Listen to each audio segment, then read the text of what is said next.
அயோத்தியை ஆண்டான் அரிச்சத்திரன்.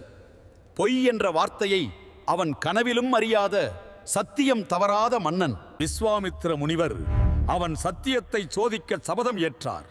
அவன் வாயால் ஒரு பொய்யை சொல்ல வைப்பேன் என்றார்.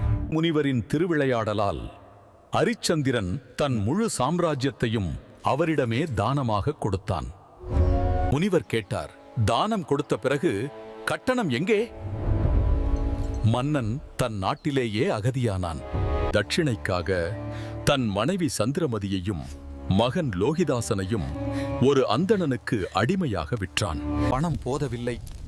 அரிச்சத்திரன் தன்னையே ஒரு புலையனிடம் விற்று காசி மயானத்தில் வேலைக்கு சேர்ந்தான். விதியின் சோதனை வந்தது. லோகிதாசன் மௌனமாயிருந்தான். தாய் சந்திரமதி கண்ணீருடன் வானத்தை நோக்கினாள். அவர் தனது மனைவியிடம் ஈமச்சடங்கு வரியாக புடவையை கேட்டார். உண்மை வென்றது. தேவர்கள் தோன்றினர். அவர் இழந்த அனைத்தையும் மீட்டெடுத்தனர்.